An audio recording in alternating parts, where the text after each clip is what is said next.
compare him to Tom Brady, who some say is the greatest, through 7 seasons. At the same time, you can't compare career for career now because Tom just did it over a longer period of time.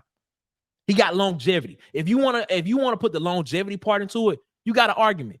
He did it for 20-some years. That's how. But at the same time, if you put 7 years against 7 years, oh yeah, right now, Patrick Mahomes is better, and it's not even close. Get ready, because you're now listening to Water Cooler Talk. Covering everything sports and sports news. From the NFL, NBA, MLB, NHL, the pros, the collegiate level, and everything in between. If it's about sports, then we're about it. So keep it locked to the absolute coolest podcast. Now, your hosts, Nick Frazier and Marcus Fitzpatrick. Oh, let's go. Welcome to the Water Cooler Talk podcast, the coolest podcast in your ear. My name is Nick Frazier, and the other person you see and the other person you hear, tell them who you are, boss. It's Marcus Fitzpatrick. You know the slogan. Let's go. Ladies and gentlemen, we thank y'all so much again for tuning into the Water Cooler Talk podcast, the coolest podcast. When you hear our voice, you know what that means. It's Wednesday. And we back around the water cooler giving our perspective on sports, man. Marcus, how you doing this week? Boss, how is everything going? Man, I'm good, man. I'm good. I'm ready to talk sports. How are you, my cousin? Well, I feel great. Man. I feel great. You know, I'm excited every time we get a chance to come here on these Wednesdays, in these YouTube streets on Wednesday, talk about these sports, man. I enjoy it, man. But I'm extra happy this week. Why are you extra happy? Why? Tell everybody why you extra happy, Nick. I let them think about it. Ladies and gentlemen, we thank y'all so much. Thank y'all so much. Again, man, we thank y'all so much for tuning in, rocking with us here at the Water Cooler Talk podcast. Man, we got a great show for y'all this week, man. At least we think we do. We don't know if y'all think so, but hey, we think it's great. We're gonna talk a little bit about this past weekend of championships in the National Football League, man. We're going to go over the Lions and the 49ers. And, of course, we're going to talk about the Chiefs and the Ravens, man. So, y'all sit back. Y'all get ready because we're going to talk about it, man. The stadium is getting hype. The crowd is ready. You already know what time it is. Ladies and gentlemen, let's head to the first quarter. Let's go. It's now time for the first quarter. Thank you so much for rocking with us and putting up with us and putting up with the antics on the show. We appreciate y'all so much, man. Y'all don't know how much we appreciate it, man. Make sure y'all subscribe, like, and share the video using the hashtag WCTPod. Follow us on Instagram and TikTok at the Water Cooler Talk. If you're still in them Twitter streets, follow us on Twitter at CoolestPod23, and on Facebook, go follow our Facebook page at the Water Cooler Talk Podcast on Facebook. Like, rate, and comment on your favorite podcast player. It really does help us, and we really do appreciate it. Let's get to it. Ladies and gentlemen, this past weekend was the championships of the NFC and the championships of the AFC and the National Football League. Man, the Lions and the 49ers. They went at it. Boy, that game turned around. That game did not go the way I thought it was going to go, bro. What the world happened? Marcus, you watched the game. Marcus. Boy, tell me when you was watching that game, you did not think that everything we said about San Francisco last week about that defense, of how Green Bay basically ran over them and ran through them, could have won the game. And Detroit was dominating that game in the first half. Mm-hmm. And then all of a sudden it just switched. Epic letdown, man. Oh my God. What's your perspective on that, man? What What's your perspective on this game, man? Lord have Man, mercy. I feel like Detroit had a lot of fumbles and drop passes in that second half to also let them back in the game. And I feel like Brock Purdy he did what he was supposed to do. I feel like Brock Purdy took care of the ball. He scrambled when he was supposed to. But like you said, it was a telltale 2 halves, bro. Like they went into Wow. halftime up by 17. What? So it was just like, bro, like, you know, that was crazy to me. That was a crazy game to watch because when the game started, I was sitting here watching it, and I was looking, and I was like, "Bruh, everything I said about this San Francisco defense last week, everything we said about the San Francisco defense last week, we hit it on the head because Oh, I was just waiting. I was just waiting to talk about it today. I was like, Detroit win, and Detroit won. It was a team of destiny, like you said. It's a picture story. Because I oh was like, man, bro, the way they control the game, bro, I don't understand why they didn't just keep running the ball. But I understand that they also had a lot of miscues on plays. I'm like, man, like you supposed to, at that point, you supposed to, when you go up in a game like that, going into halftime, going up into halftime up by 17, just hit a field goal going into halftime. You need, at that point, when I'm going into halftime, I'm preaching time of possession. We have to control the time of possession in the second half. We don't let them get back in this game and be able to control the ball. bro, And that's exactly what happened. The whole bro, second half, San Francisco controlled the pace of the game and play how they were supposed to play from the bro, beginning. bro. The game changed because when they came out, the Lions held them to a field goal because San Francisco got the ball to start. They held them to a field goal. Yeah. It's 24-10. Game changed on their next drive. Gibbs fumbled, and when he fumbled, Yeah, I that's it. On said, the miscue. when he fumbled the ball, the first thought I had in my mind was like, "Oh snap!" It just changed. That's the first thing. That's the first thing I thought. I was like, "Bruh, it just changed." And I'm like, Mm-hmm. what is going on here, man? You come out, you dominate, you run the ball, you score two. You score what was? I think they scored 3 rushing touchdowns in the first quarter, something like that. Montgomery had one. I know Gibbs. Gibbs, Montgomery, and Williamson. Jameson Yeah. Williams had one. They all had rushing touchdowns, if I'm not mistaken, in the first half. And I'm Yep. like, bruh, you dominating a team that we literally sat here last week and we asked, yo, is Nick Bosa overrated? I asked the question. I said, yo, is Nick Bosa overrated? And then he comes back this game. Didn't really have too much, a big first half, but the second half, Nick Bosa ended up with 2 sacks in the game or something like that. He had to show up some type of way. Bro. But the thing about it was, it's just like you said, after Gibbs fumbled the ball, bro. Yes.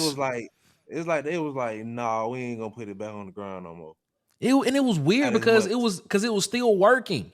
It could have Yeah, still that's what I'm worked. saying. That's what I was tripping. Like I was like, come on, man. I know y'all ain't finna just sit here and let Jared Goff do this. And it wasn't even Jared Goff. It was just like Jameson had a big drop. And I'm Reynolds like, had bro, 2 come of them. on. Reynolds had 2 big drops. Bro. Man, huge. Huge. He had 2 mean, drops. huge. He had 2 drops.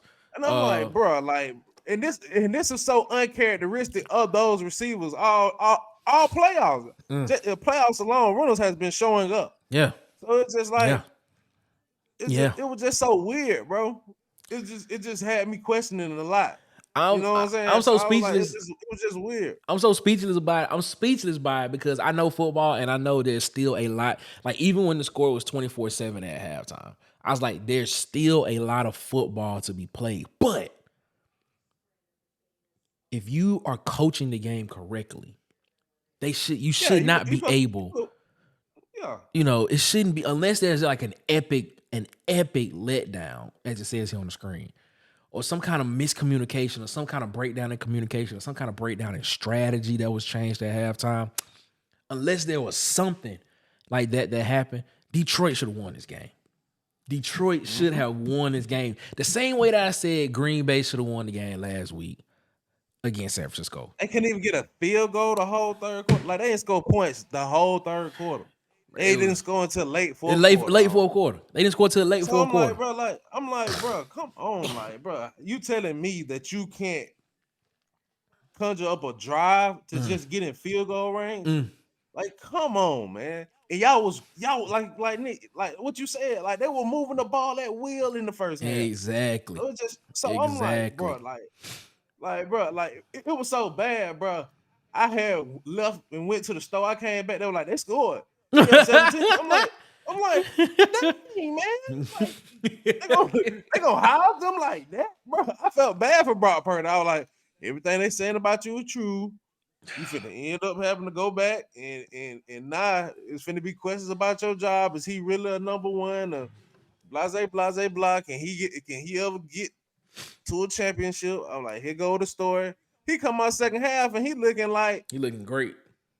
He looking like did we really like downplay him for MVP for real? Nah, that man was looking like Mr. Relevant. Not Mr. Irrelevant. He was looking like Mr. Relevant. That's what he was looking like. He was like, I read somewhere where somebody said, I don't know if y'all remember when Cam Newton came out with the comments about Brock Purdy. Somebody was like, Brock Purdy took them comments to heart. I guess the comments I'm summing them up, but apparently Cam Newton said there's a difference between a game manager and a game changer. And he was basically saying Brock Purdy is more in the game manager role. And somebody came out and was Brock Purdy heard Cam comments and took him to heart. I was today I posted on my IG page. I seen Shannon Crowder talking about it on the pivot, and he made a very valid point about Cam. He was saying, like, we were talking when Cam makes those comments, he's coming from a place where he was a quarterback that had to put the team on his back. Very true. Every team he had to carry on his back. He didn't have the talent. Agree. Like a Debo Samuels or Christian McCaffrey to depend on. He got Christian McCaffrey, and then that was at the tail end of his career. That was when he was banged up. You know what I'm saying? Yeah. So he had a Greg Olsen. Greg Olsen was a very great was a top tight end. Top tight end. But you seen what he did with. As soon as he got Steve Smith was in his last years with the team, so Steve Smith left. Like, so it's just like the height, the peak of his career came with lack of talent. Well, Steve Besides, Smith, like you said, Greg Olsen. Steve Smith was pushed out. I'm going to leave it like that. He was pushed out. Man, I ain't talking about it. He was pushed out. We remember, if you grew up in them times, you know what Nick talking about. Steve Smith was pushed out. If y'all remember, he went to Baltimore and he had that game and he told him still put up numbers. Still putting up numbers. And then he told him, hey, make sure y'all cut my grass or something like that. Make sure y'all water my lawn after he beat him. It was so funny. Y'all gotta go find the video, but it was crazy. But yeah, man, the Lions, this was, I'm gonna ask this question. Which comeback was worse? The Lions losing to San Francisco or the Falcons losing in the Super Bowl and coming back, getting 25 put up on them, and the Patriots come back and win? Which one is worse? Of course the Falcons was worse.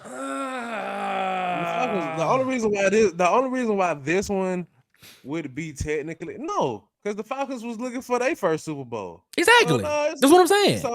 So and they were in the Super Bowl. So the Falcons take the cake. This one right here, to me, we all expected the 49ers to catch a groove.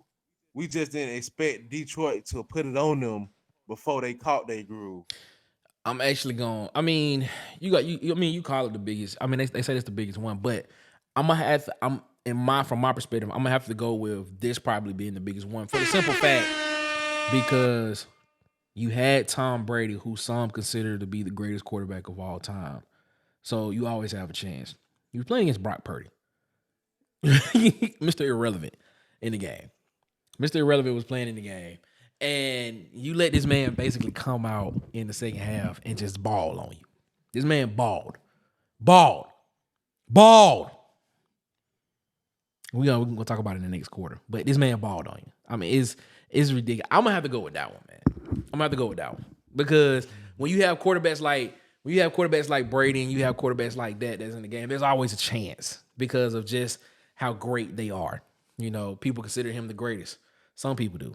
And things that I nature. feel like the Atlanta deficit was 25 points. overcome, though. It was 25 You know points. what I'm saying? That was 17 points there.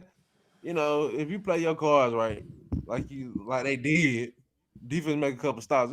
It's an easy bounce back. You even said it yourself in the Auburn game. You felt like Auburn can come back from a 17 point. Well, that's me talking as a fan. Come on now. I'm just saying, San Francisco was number one all year. So, well, not all year, but they were number one majority of the year. So, but you know, I don't know, man. I don't know. I'm gonna have to go with this one just because of who the quarterbacks were. Who the quarterback was? Brock Purdy. I'm just Brock Purdy. I mean, come on, man. Like, you wouldn't expect that from a Brock Purdy led team. Just being completely honest with you. So being honest, if you go back to the NFC Championship from last year, that Brock Purdy was doing quarterbacking before he got hurt. Mm-hmm. Do you think if he don't get hurt, do you feel like they beat Philly? Nah, I think Philly was clicking. Philly was clicking, bro. Man, didn't they barely beat Philly with Brock Purdy being hurt? Philly was clicking, man. Philly was clicking. It was almost like, I don't even remember what the score was. What was the score of that game? I thought it was like a touchdown. I thought it was a touchdown game. What was that? 2023 NFC Championship game. 2022. The deal was 2023. No, it was 2023. Last year. January 29th, 2023. Man, Eagles won that game 31-7. They were clicking, bro. Eagles won that game 31-7. Dang. Eagles, Jalen Hurts he was 15-25 and he didn't even have a good game. He was 15-25 for 121. And yeah, because they had no quarterback. They couldn't even score with them boys. No, I'm talking about McCaffrey get that quarterback. No, I'm talking about Jalen Hurts. He was 15-25 for 121 in that game. I'm talking about San Francisco in that game. Oh, I don't know. Let me see.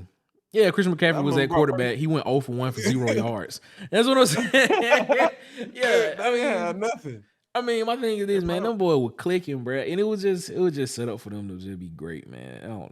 It is what it is. So, I mean, that's it, man. Philly. They weren't clicking this year. They about to tear that team apart. I don't think so. They just hired Nick Fangio and what's your boy Kellen Morris, the new OC. I think AJ Brown finna force his way out. We'll see. Ladies and gentlemen, man, we thank y'all so much for rocking with us here in the first quarter of the Water Cool Talk podcast, the coolest podcast in your ear, man. Thank y'all so much for rocking with us. If you're watching us, if you're listening to us, we appreciate you. Thank you so much. Y'all know what time it is, man. We just had the first quarter. Let's go ahead and head to the second quarter. Dose. Now entering the second quarter. Man, we in the second quarter right now, man. Thank y'all so much for watching and thank y'all so much for tuning in. Let's go ahead and get to it, man. As you can see on the screen right here, man, we gotta get to it in the second half, man. Not second half, second quarter. We gotta get to it. Question: is Dan Campbell to blame for the Lions' loss, or is Brock Purdy responsible for the 49ers win? You can sum this down to saying, did the Lions lose this, or did the 49ers win? Yeah, I was going to say, we basically touched on that last quarter. I think the Lions lost this more so than Brock Purdy going out and winning. Like Brock Purdy Brock Purdy made, I ain't gonna lie, I'll be hating if I said that Brock Purdy didn't impress me. But the thing about it is, going back to what we said, if you come in the second half up 17, you should be able to conjure up something to sustain that lead. And you can't say that this was the biggest epic letdown, and then don't say that they went out and lost it. I think both answers could be right at the same time.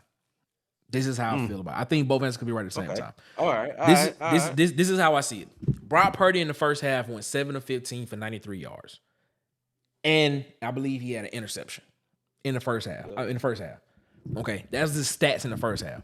Second half, 13 and 16, Yep. 174 yards, a touchdown, and 49 rushing yards. Yeah, yards. Yep. That was Brock Purdy's second half stats. That's efficient. He was efficient in the second half. He's responsible. And them timely runs. In them timely scrambles. So like that. He was efficient in the second half. He was efficient. He did what he had to do. And I've been watching a lot of media and a lot of sports talk, and the word game manager has been coming up. And we talked about it a little bit in the first quarter. They talking about and we'll get to this in the second half, but they were talking about how like Patrick Mahomes is a game changer and a game manager. Like he's the best at both. Brock Purdy did that in this game. He was the best. Do you feel like he was the best game manager and he was a game changer in this game? Go ahead. I've been hearing talk. People been saying that Brock Purdy played like Lamar Jackson was supposed to play. What? What? We'll get into that. We'll get into the Lamar. Yeah. And all Jesus of that in the second half. We'll get into that. That's coming, ladies and gentlemen. That's coming, ladies and gentlemen. Please believe. That's coming. But I think both of these statements is correct, because even when you go to Dan Campbell's side, yes, Dan Campbell is known as being an aggressive coach. He's known as being a guy that's going to trust in his guys on his team to let them know, look, I believe in you, and this is what I want. Yeah. This is what is going to happen. I believe that. They come back to bite him. Exactly, because the 2 4th downs that he went for it on, they were in field goal position. They were in field goal range. They were in field goal range. Nick, you kick those two. If the Lions kick those 2 field goals instead of going for it on those 4th downs, and they make them, that's 6 points right there. What was the final score? 34-31. They lost by 3. If you kick those 2 field goals, you win the game 37-34. If everything else plays out the way it's supposed to. So I understand analytics. Analytics has its place. I get that. Analytics has its place in football and things of that nature. But when it comes to this, when you are in a single game elimination, when you got to win the game to get to the Super Bowl, the biggest one of them all, a place that the Detroit Lions ain't never been to, bro, you got to win the game. I mean, I understand you believing in your players, but which one would you rather have? Believing in your players or getting them to the next game, to the Super Bowl, and then doing it in the Super Bowl when you ain't got nothing else to worry about? When there's no pressure on you at all. There's no game after the Super Bowl. You have a game after the NFC Championship game. I'm in believings of coach how you supposed to coach in big moments. You don't play with house money in big moments, in big games like this. You coach how you supposed to coach. You take your points how you supposed to take your points. You don't try to be fancy. You don't try to do all that unless you see an opening to do it. Agree. But I agree with you on that. I agree with you wholeheartedly. 100%. Unless you see an opening to do it, you don't just get all willy-nilly and go for it on 4th down, especially when you know that like everything at those points becomes strategic. For you to be able to get that shot at the Super Bowl, you know that coach over there is finna coach his best game. So me strategically thinking, you taking all the points you can get, you sitting on the timeouts and waiting to use them at the proper time at the end of the game. Mm-hmm. Mm-hmm. I seen Baltimore blow a timeout that really came back and bit them later on in the game. We'll get to that later, but then you seen in the Detroit game, they go for it on 4th down 2 times where the whole 3rd quarter when you could have put up, like you said, 6 points to win the game. So it's like you said, you feel like both is true, but I feel like honestly the Lions left the game on the board for Brock Purdy to do what he did when you could have really just took the life out of the team. You can't leave. This team has been in the NFC Championship 4 times in the last 5 years. Mm-hmm. Mm-hmm. So like this is a championship caliber team just switching out quarterbacks. This coach is a Super Bowl caliber coach. So he knows what he's doing. So you coming in First of all, yeah, first, like you said, first time being here, you have to strategically outcoach that man, Agree. and you know he a Agree. bad man. Agree. But and I've been, like I said, man, I've been listening and watching a lot because I was just trying to wonder, like, what will other people do in this situation? And a lot of people have agreed with what Dan Campbell did in that game, like going for it on the 2-4 down. I guess I'm the only one that's like, take the points, man. Take the points. Even when they lined up to go for it on 4th down, I was like, take the points. Kick the field goal. Kick the field goal. Take the points. Because even if you miss the field goal, kicker was hurt. I don't understand why not. I'm saying, unless there's something we don't know about it, I'm always a proponent of taking the points. Take the points, man, because at the end of the game, them points can come back to hurt you, and that's exactly what happened in this game. If everything played out the way that it was supposed to, like it did, Detroit wins that game 37-34. And Detroit would be going to the Super Bowl right now. Take the points. I know, and I'm going to say it again. I am going to say it again. When you have the Super Bowl, is the next game to play, you do what you got to do to get to that game. Of course. You don't go, like you said, you don't go out or you don't play with house money. You don't go out and do this stuff. You get to the game. Would you rather lose in the NFC Championship game, going forward on 2 4th downs that you didn't complete, or would you rather kick those 2 field goals, win by 3, go to the Super Bowl, and do what you did in the NFC Championship game in the Super Bowl because you in the Super Bowl and you have a chance to win the Super Bowl? I don't get it, man. Like I said, analytics has its place. It does. But situational football, man. Saying, you got to coach. You got to coach and you got to play situational football. And they didn't do that. They didn't do that at all. Nick, you said you borderline both, but it seemed like you going more lines than Brock Purdy. No, I think both. I think both are true. No. I think both are true because Dan Campbell. I mean I stand firmly on that. Kick the field goals, and I was saying it at the screen when they were lined. I was like, kick the field goals. I was like, man, yo, kick the field goal, man, because like I told y'all, Detroit was my dark horse Super Bowl contender. And I was like, and that's why, I would root for you, bro. I would root for you. I was like, I'm gonna go ahead and have to admit it. Blase, blah. You can add Kyle if you ever talk to Kyle again. You can add Kyle. I'm gonna have to go ahead and admit it. Nick was right, KC, and then his dark horse Detroit that snuck in. I was like, I'm trying to tell him. Here we go. I was trying to tell him. I was like, kick the field goal. Kick the field goal. They lost. I was like, oh. I was like, bro, kick the field goal, bro. Kick the field goal. And you win the game. But then I can't lie, man. Brock Purdy's second half was amazing. Those stats in the second half were amazing. He was efficient, and he was a game changer, and he was a game manager in the second half. He did both. He did both well. He had to. He did both well. So when his back was against the wall, he had the weapons to do it. But yeah, man, I'm just like, bro, it just threw me for a loop, man. I'm looking at it and I'm like, bro, the first thing that when they lined up and he dropped it. When he dropped it, I said, boy, analytics, boy. I said, got to be more careful. Now, if he would have called it, if they would have converted those two, it would have been genius. It would have been the gut. And what people have been saying, it would have been the gutsiest move in NFL history. That's why you playing with house money. Man, I don't believe it. You take the for sure. You take the for sure points in that situation. I would rather do a championship game. What he did. If it was the regular season, yeah, that's what I'm saying.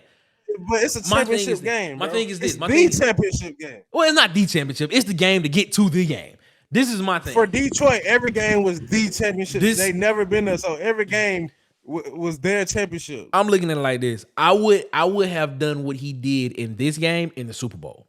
I would have done it there. Because there's nothing else after the Super Bowl. Nothing. I still have a chance to get to a game after this game. I would have done that in the Super Bowl. The thing about it is the timing that he did it. Like, you got to think about the timing when a person do something. I understand they were moving the ball down the field, but you have to catch yourself and realize all right, like you said, I need these points right now because if I get these points, I won't be stressing about points later. Exactly. That's how I feel. But And like the thing about it is when a team is getting grooving and catching that groove going on the field, offensive coordinator get caught up in his ways and don't understand that a defense just as good as San Francisco can make one play. true. And it happened when they fumbled the ball. When he fumbled that ball, it changed. And I was like, at that point, you need to start trying to get points because I don't know, man. But it is what it is. Ladies and gentlemen, man, we thank y'all so much for rocking with us, man. That's the end of the first half for Water Cooler Talk Podcast. Marcus, you feeling all right? Yes, sir. Let's go. Ladies and gentlemen, let's go ahead. Let's head to halftime. Let's go. Get on out your seats. It's halftime. Whoo! Thank y'all so much for rocking with us. Yes, sir. The Water Cooler Talk Podcast, coolest podcast in here. Hope y'all are enjoying it. You know what? We don't even have to say anything. Just roll the tape. Roll the tape. Do you want to feel like a star? Then go to Hollywood Media, and you'll be shining. From sports interviews, athletic highlight tapes, athletic photography, Hollywood Media will make you the star of all stars.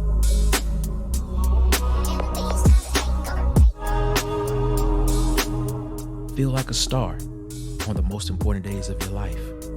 From college graduation to saying I do to your forever person. Let Hollywood Media make your event star-studded. Subscribe and follow on TikTok, Instagram, and YouTube at Hollywood_media. And follow on Facebook at Hollywood Media with 2 A's. Hollywood. Yo, man, shout out. Yes, sir. To our Shout out guy, my boy. DJ. Hey, man, y'all make sure y'all go mess with DJ. Hollywood Media, Hollywood Photography, man. As you can see on the screen, man, follow him on TikTok, Instagram, and YouTube at Hollywood_media. And follow him on Facebook at Hollywood Media with 2 A's. Been a long time. Day one supporter of the Water Cooler Talk Podcast, man. Shout out my boy. Yes, sir. Hey, man, make sure y'all mess with him. We appreciate y'all, man. Thank y'all so much, man. We got to get DJ back on here, man. You know what we need to do? Super Bowl week, we need to get DJ and Kyle on here. Hey, we're gonna be turned Super Bowl week, man. Hey, shout out anybody, just call in. That's what we doing. We live show call in. We should do that. We should do a live call-in show. We should. I gotta figure out how to make that happen, though. How you gotta make that happen? We gotta figure out a way to do that. Everybody just pop in, talk y'all noise real quick. We gotta figure out a way to do that. That'll be dope. But it is what it is, man. Thank y'all so much, man. We in halftime, man. Yo, shout out Auburn Addicts. Yeah, man. Shout out to Auburn Addicts. Tight. DC at Auburn Addicts. Shout out to Tight Sports over at Tight Sports, man. Hey, man. Shout out to B Sharp and the Sharpshooters Podcast. Him, Arlon. Oh, yeah. Hey, man. All those guys over there. Is out there, man. He want us to come on the show, man. We are trying to get there, Sharp. I just want you to know we are trying to get there. Yeah, man. Yeah, man. Of course. Always open and ready to go when we can, man. So I appreciate y'all, man. I was reading the story. So, Udonis Haslem just had his number 40 retired in Miami. And your boy, Paul Pierce, he had some words for him. He said, yeah, it's giving, bro. But I'm cool on it. That's what he said. He said it's giving. Man, we all know he a hater. Whoa! Paul Pierce a hater? No. I mean, okay. That's hating. The thing about Udonis Haslem, we all know he wasn't the top player for Miami. It's what he did for the organization. He took pay cuts. He stayed around. He mentored. Everybody know this an underrated jersey retirement. But you ain't got to go out there and try to say it out loud. He's the team. He's the franchise leader in rebounds. What y'all talking about? What y'all talking about, man? He been there, man. You know what I'm saying? He stayed there. He did what he was supposed to do. The man Haslem responded. I feel like Haslem responded. Like Paul Pierce will hang. Haslem responded. This is what Haslem said. Haslem, he wrote, man, my first reaction was choose violence, but I'm going to spare because I know you ain't like that. You entitled to your opinion, my boy. And you know what? That man from Miami too, man. I'm telling y'all, man. Man, you know he with it. He with it, I bro. heard stories about Haslam. Haslam with it. He with it. He with it. Hey, I put this question on my personal Facebook page. I only had 2 people reply to it. This is what I put up there. I said if you was and shout out to Jamez Smith. He commented. Oh, not Jamez. Jamez Smith. And shout out to my boy Cantrell Batten. Shout out to him, man. They responded to it. I put out there, I said, if you were to install a defense right now, you were hired as a defensive coordinator, and you were to install a defense, which defense would you install? Would you install a 4-3, a 3-4, a 3-3-5, or a 4-2-5, or something else? Jamez said, level are we talking? Jamez, no, I'm just saying, any level. Me and Jamez agreed. We both agreed that we would install a 3-4 defense. I agree. I'm sorry. I'll go 3-4 defense. Cantrell, he said that he would do a 4-3 defense to stop the run, which I cannot disagree with that. I can't disagree with that. I think the reason why I don't go 4-3 a lot is because once you face an offensive line that can handle individual fits, it's kind of tough because that means everybody getting up on that next level and they getting up on that next level fast. Exactly. Yeah, if you got a 3-4 defense and you got three big bodies on the defensive line. On the defensive line, they can clog up space. They can take on linebackers roaming. Yeah, they can take on double teams. Oh man, you got them 2 inside linebackers that can roam free and make plays. And then especially if them 2 outside backers are athletic, like really athletic, you can do a lot. You can do a lot with them 2 outside linebackers. You can do a lot. You can drop them in coverage. You can disguise blitzes. You can disguise stunts. Like it's a lot you can do with the 3-4 defense. That's how I see it. But yeah, that's what it is. I feel like we didn't maximize it in high school. We did not. We didn't. We didn't run it how we were supposed to. We didn't. I agree with you on that. I remember the first defense we ran was a 4-4 stack. We had 8 people in the box. I was like, bro, what are we doing?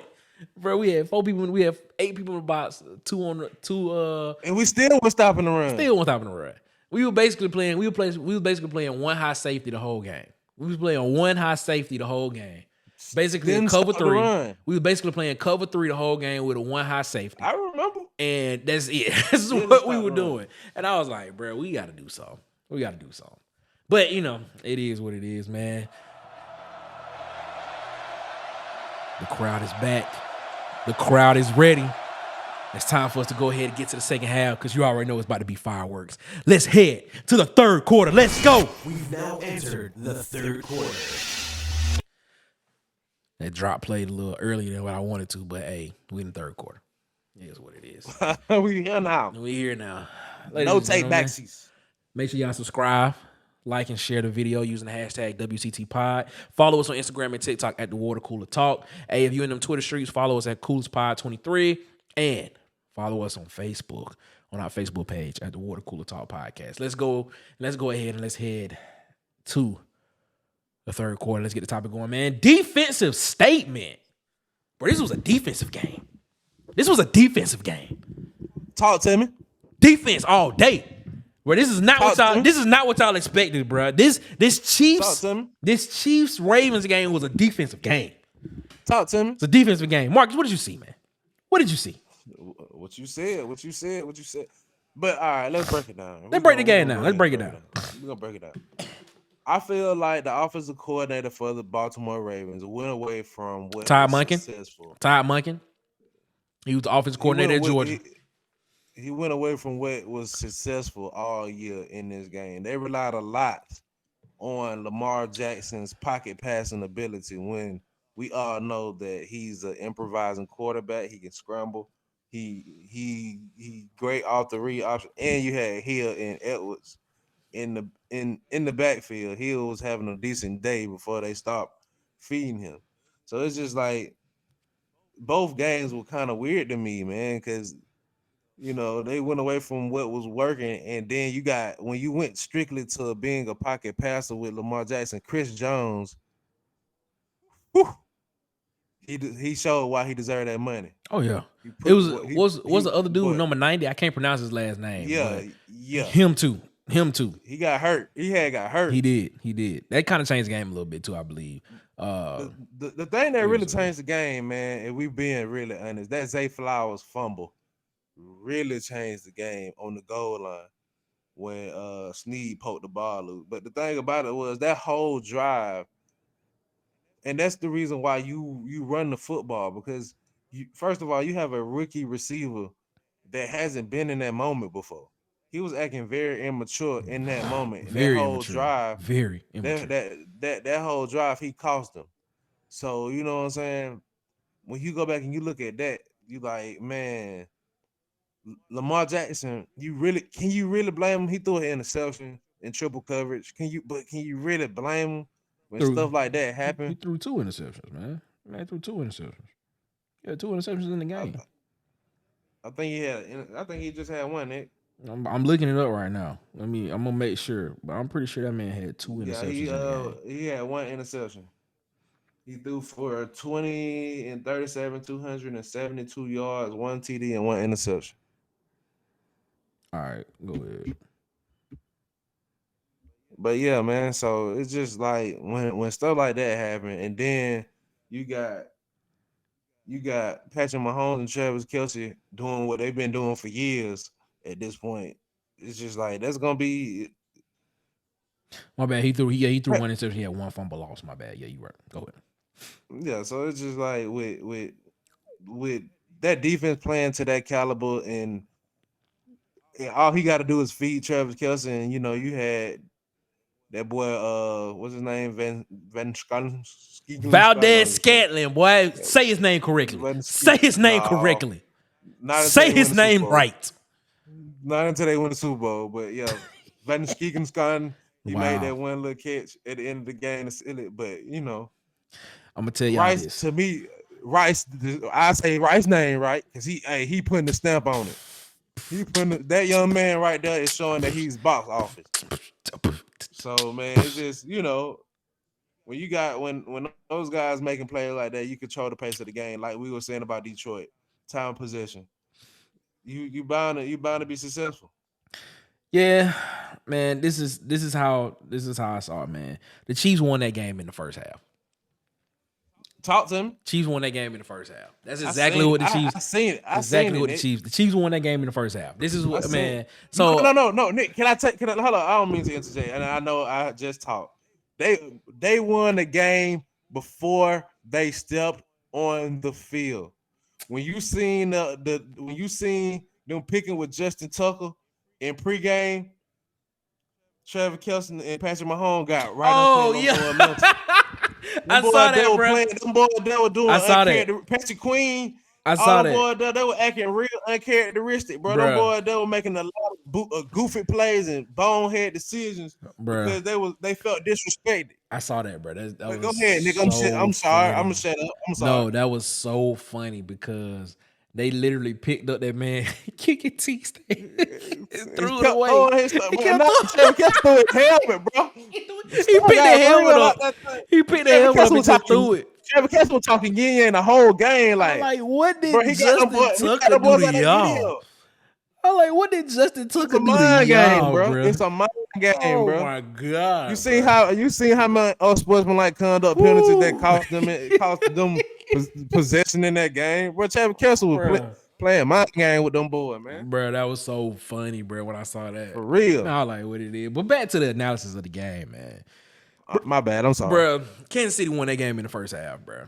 I mean, in the first quarter alone, man, Patrick Mahomes went 10 for 10 for 86 yards and a touchdown. In the first quarter, man. When that happened, I was like, I'm gonna say it at the time of the Super Bowl. But this is what happened. I'm gonna say that at the time of the Super Bowl, man. On the first possession, Baltimore only got 3 yards. Kansas City held them to 3 yards on their first possession, man. Bruh. Besides Baltimore's besides their touchdown drive in the first half, they went 75 yards on that touchdown drive. Outside of incredible that play, by the way. Yeah, it was. Outside of that drive, they only had 32 yards another 32 yards in the first half. Bruh. Bruh. Kansas City defense came to play, bruh. They came to play, bruh. They came to play. I was telling somebody that earlier. They came to play.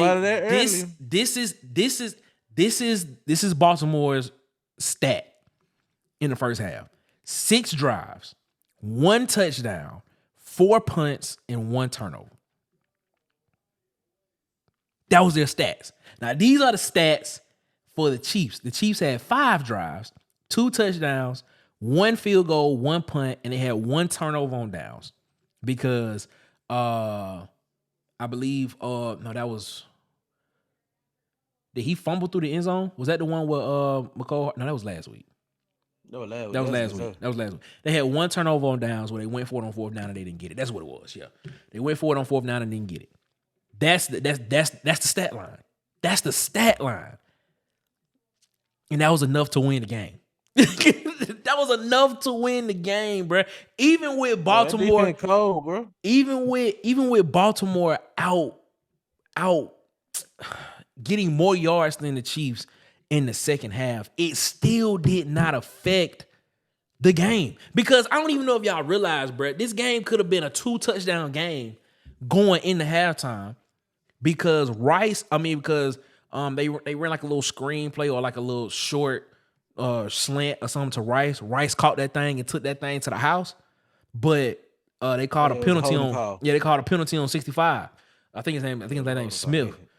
Yeah, that would have made it a 21-7 game going into halftime. They would have been down by 2 touchdowns, man. They would have been down by 2 touchdowns.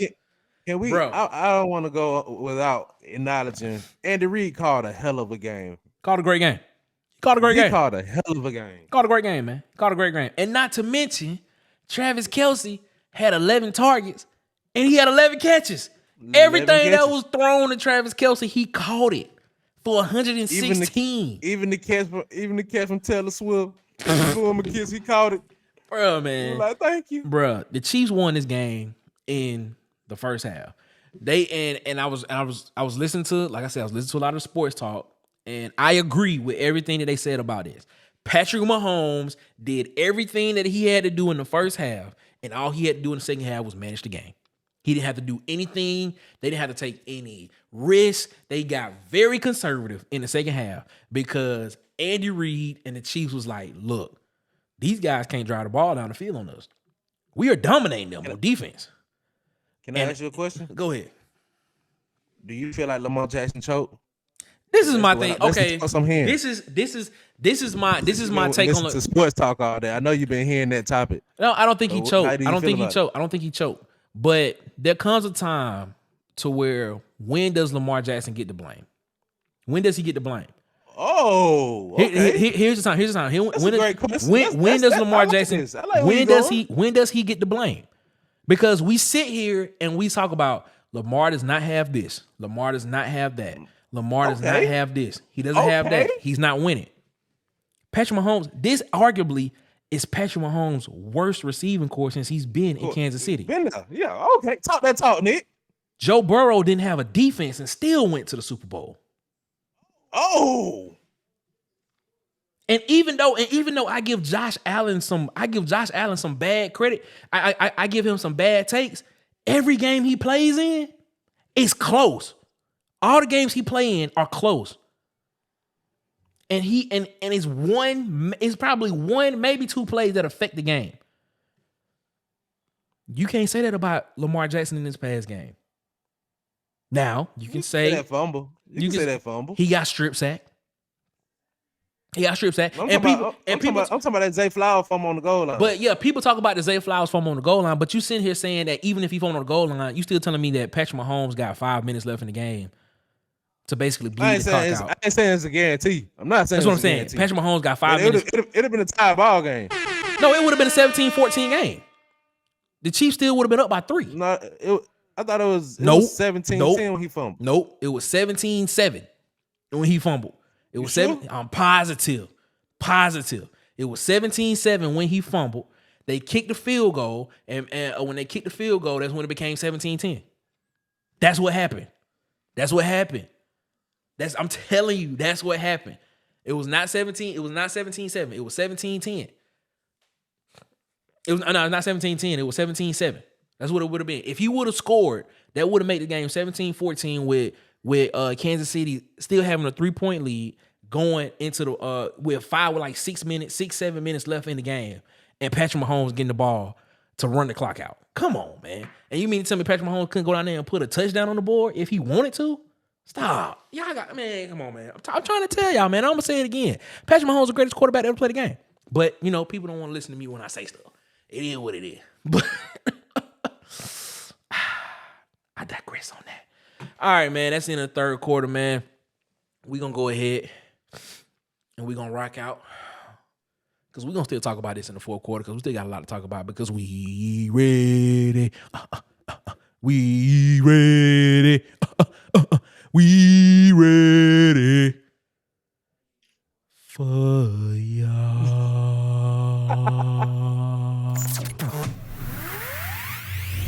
We have now arrived at the fourth quarter.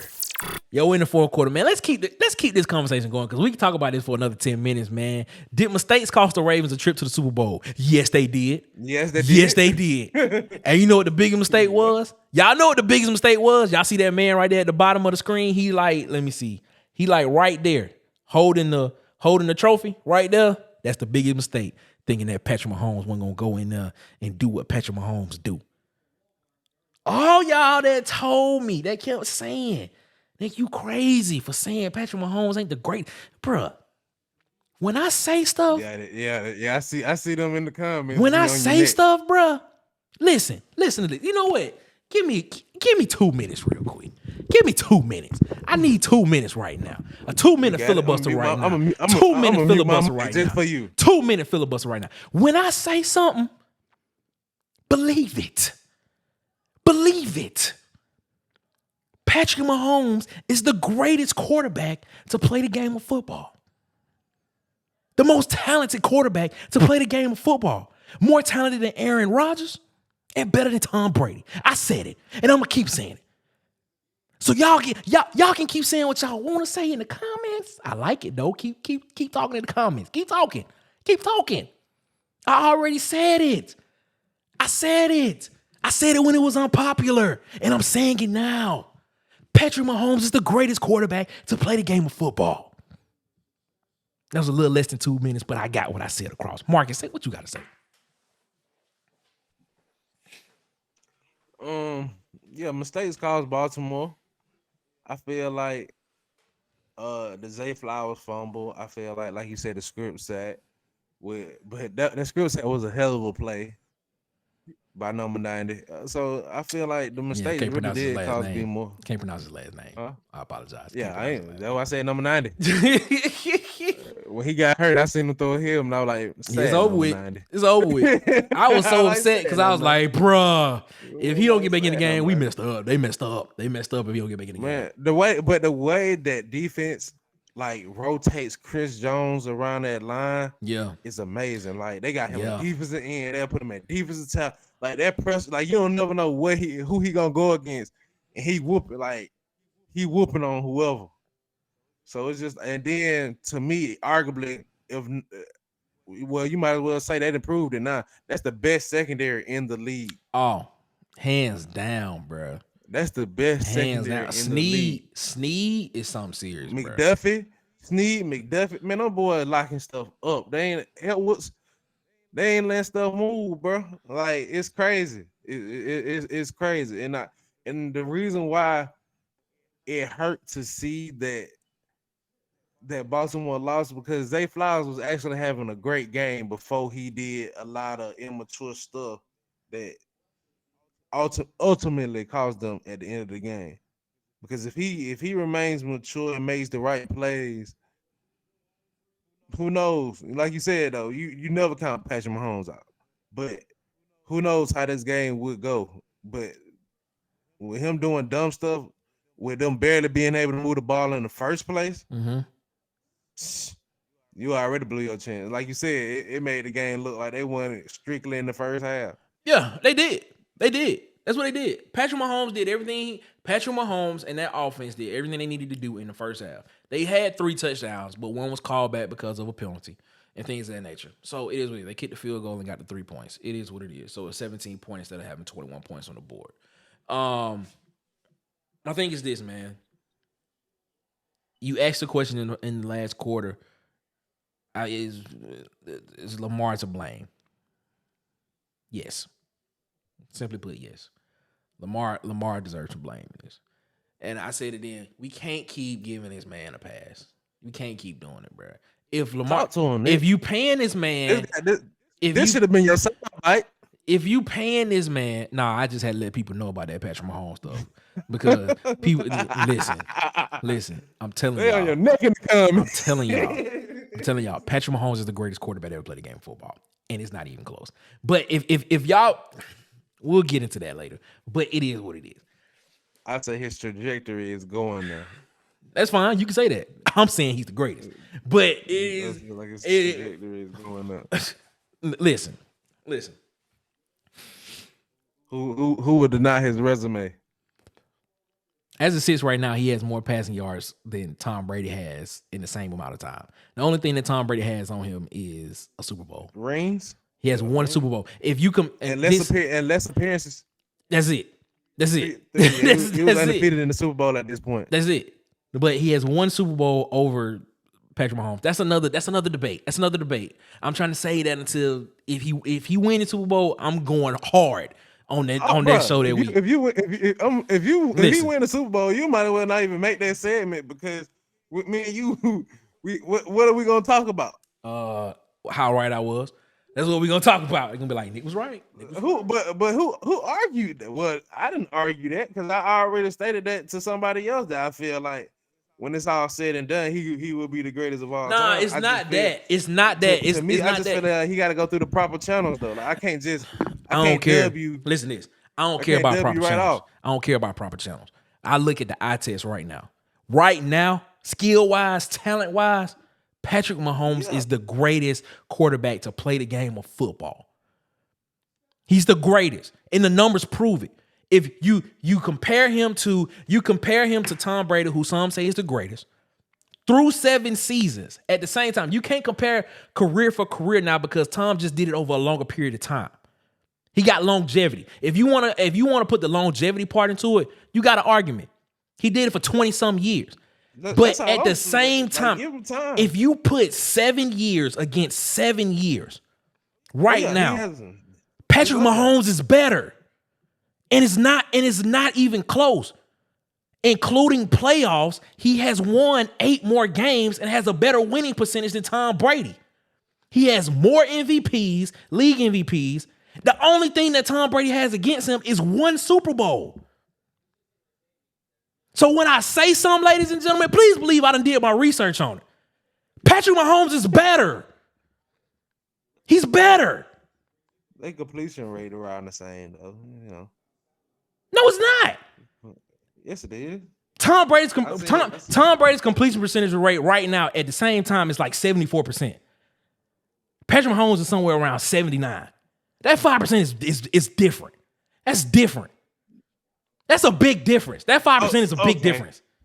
Two missed passes. Okay, fine. You can go there. You can go there. That's fine. It is what it is. That's them two, but them two make a big difference. Them two make a big difference. That's all I'm saying. Yes. Them two make a big difference. But all I'm saying is, looking at the numbers at the same time in their career, at the same time and through 7 seasons, the only thing that Tom Brady has over Patrick Mahomes is 1 Super Bowl. 1. Shout out. And Patrick been more times in that short amount of span. And he's went to 6 straight, and he's been to 6 straight AFC Championship games, ladies and gentlemen. The only person to beat him in the playoffs, it's only 2 people that have beaten him in the playoffs, that have beaten Patrick Mahomes in the playoffs. And you about to say one? I'm about to say Brady. Brady is one. And Joe Burrow. Oh, Brady too. And Joe Burrow. Those are the only 2 people to beat him in the playoffs. That's it. Oh, Brady. That's it. Brady But beat him twice too. that's it. That's it. Brady beat him twice. But if you look at the numbers, Patrick Mahomes is better. He's better. Head to head, he's 0-2. And that's fine. That's fine. Let him be 0-2. But this, I was trying to say this for the episode. Man, save it, man. But I done said a lot of the stuff already. But back to Lamar Jackson. If you paying Lamar Jackson like a superstar quarterback, if you paying him like a Patrick Mahomes, like a Joe Burrow, like a Deshaun Watson, like what CJ Stroud is going to get when his rookie deal is up. If you paying him like those type of quarterbacks, like what Josh Allen is going to get, I need you to win, man. I need you to win. That's an investment. We can't sit here and keep passing the buck like, oh, Lamar didn't have this, Lamar didn't have that. Lamar, you got to win. You got to win, bro. You got to win. You got to win. They did the same thing to Peyton Manning. Peyton Manning was a great regular season quarterback, but when it came to the playoffs, he bombed. He bombed until he had to figure out a way to win and get to the big game and win the Super Bowl with the Colts. Go back and look at Peyton Manning's career. And that's how I felt like, because I was talking to my good friend Kyle earlier, and I seen, because he was making good valid points about how Monkey didn't run the football and how he didn't stay on the course. Listen, but I also said though, in those passing plays, the reason why Josh Allen was I felt like had a better game than Lamar Jackson is because you seen him pull the ball down and improvise. Exactly. And I'm like, that's what Lamar Jackson is known for. So why is Lamar Jackson relying on his arm talent, making overthrows at the end of the game where you need to be pinpoint accurate? My thing is this. You know that's not your strong point. Your strong point is pulling the ball and creating, extending plays, creating for other people to get open, or for you to gash them for 50 yards. That's what you do. When we started the Water Cooler Talk podcast, we had an episode where we debated the top quarterbacks. And I said Drew Brees was number 2 all time. I said that. And I went by the numbers. I did. And you said verbatim, what matters for a quarterback is winning. And I did not disagree with that. But I said at the end of a career, what most people are going to look at is numbers. But they also going to look at wins too. I was just trying to make my point a little bit more at that time. At the end of the day, at the end of the day, people going to be like, Lamar Jackson was a great regular season quarterback, but he could not win the big game. If he does not win a Super Bowl, they're going to be like, great talent in the regular season, but can't win the big game. Can't get over the hump. That's how, if Josh Allen don't do it, he'll be known. He's gonna be this same way. And the Patrick same Mahomes way. will be the Michael Jordan of the football era, because he's gonna be he will stop a lot of great quarterbacks. From Exactly. That's a great analogy. How many great all-time great players did not win a championship because of Michael Jordan playing basketball? Or Tom Beasley. Come on, man. Let's be real about this, man. You got to win the game. You have to win the game. And the ones who overcome the greats in that time period are forever known as legendary. Like, the thing about the reason why you can't ever forget Eli Manning is because he beat Tom Brady. He snuck in twice. He beat him twice from the wild card. Like, come on, man. Like, you gotta win, bro. You have to win. Stats matter. Stats are for people like me who want to, when it comes to rankings and things and stuff like that, we use that to kind of rank people. That's for people like me that like numbers. But eventually, you got to win the game, man. H, Nick. You got to win the game, Lamar. Man, that man been sipping that good juice this morning. I don't care what the strategy was. If you ain't like, bro, that ain't gonna help us win. All right, that ain't up, man. I'm about to use my legs. We about to go win this game. We about to go win this game. And live with the odds. That's what I'm saying, bro. Do it. Hey, you know what? Do what Jameis did. Hey, I looked at the team. The team said we're gonna do it. Hey, let's do it. Bro, be like Jameis. Be like Jameis. Come on, man. We got it. Come on, I Lamar. ain't saying all that, but yeah. Well, yeah, no, don't be like Jameis. But in that situation, the mindset that saying all Jameis had in that situation. Do that. Ladies and gentlemen, man, we thank y'all so much for tuning into the Water Cooler Talk podcast. That's the end of the game. Hope y'all enjoyed that, man. Man, we appreciate y'all, man. Hope y'all enjoy it. Hope y'all share this with y'all friends, man, because we feel like we putting out some good content. But Hey, that's some good content. we feel like we are. But hopefully y'all feel the same way, man. Let's go ahead. Let's head to the post game. Let's go. It's time to shut down in the post game. Hey, man, thank y'all so much for rocking with us here at the Water Cooler Talk podcast, the coolest podcast in your ear, man. Make sure you like, subscribe, share the video. Use the hashtag WCTPod, man. Follow us on Instagram and TikTok at the Water Cooler Talk on Instagram and TikTok. If you're on Twitter, follow us on Twitter at CoolersPod23. And on Facebook, follow our Facebook page at the Water Cooler Talk podcast on Facebook, man. Hey, got a lot of coaching changes going on in the NFL right now, man. Your boy Harbaugh is now the head coach of the Chargers. Boy, Harbaugh, I was going to say that, boy. Harbaugh, the coach of the Chargers. Bruh, Harbaugh, coach of the Chargers. And Canellis, I think I'm saying his name right. He's now the new head coach at Shout out Antonio got it too. for my Carolina Panthers, man. I think this might be good. No. I think this might be good. Quarterback, man. No, Nick. He quarterback. Look what he did. Look what he did. Look what he Well, make him did offensive coordinator. with Baker Mayfield this year. Look what he did with Baker Mayfield this year. What? Okay. What? Barely getting in the playoff? What you mean? They made it to the division round. And they was a touchdown away. Well, they're not a touchdown because they had one scored on them late. But that was a competitive game until the fourth quarter. Baker played a good game. All right. This might be good. I'm not saying it's a home run, slam dunk hire, a big name hire, but this might be what Why y'all didn't go Mike Vrabel? because he's a defensive minded coach.